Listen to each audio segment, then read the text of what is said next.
Europe Midi.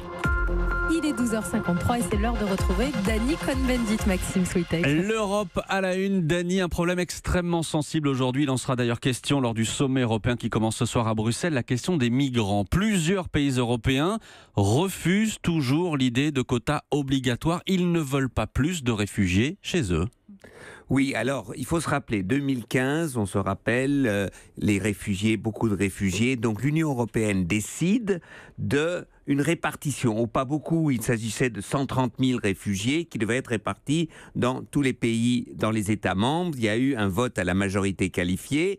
Les Allemands étaient pour parce qu'ils avaient d'abord refusé 2 ans avant. Maintenant, tout le monde était pour, enfin une majorité. Et l'Union européenne a lancé une procédure contre la Tchéquie, contre la Hongrie et contre la Pologne parce qu'ils ne respectent pas ces nouvelles règles. Et donc, il y a un procès maintenant devant la Cour de justice européenne. Voilà quelle était la situation jusqu'à avant-hier. Oui, parce que le président du Conseil européen, le Polonais Donald Tusk, s'en est mêlé. Alors là, on comprend plus rien. Alors le président Donald Tusk est le président du Conseil, donc il a dit de toute façon, cette règle ne fonctionne pas, il faut l'abandonner. Donc il est tout de suite félicité par le Premier ministre hongrois Orbán, et la Commission est furieuse parce qu'elle commence une procédure juridique et le monsieur Tusk dit non, il faut faire autre chose sans proposer quoi que ce soit. Donc Madame Merkel est furieuse, beaucoup de gouvernements sont furieux et maintenant je ne sais pas ce qu'ils vont faire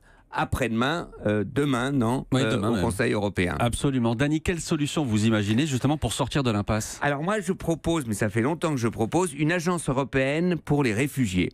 Et cette agence européenne a de l'argent de l'Union européenne et elle dit à chaque ville, village, département, région, si vous acceptez, vous prenez des réfugiés, vous aurez pour 1 euro qu'on vous donne pour les réfugiés, vous aurez 1 euro en plus pour financer d'autres choses, par exemple de l'aide sociale et ça dans votre région, dans votre village, etc. C'est-à-dire d'inciter positivement à accueillir des réfugiés et comme ça on n'aura pas besoin de passer par les États. La seule chose que les États doivent accepter, c'est que si un village, une ville, une région dans leur pays veut des réfugiés, ils sont obligés. Oui, ils ne s'y opposent pas. Merci Dany, l'Europe à la une. Merci Dany, à demain. À demain Maxime, ciao ciao.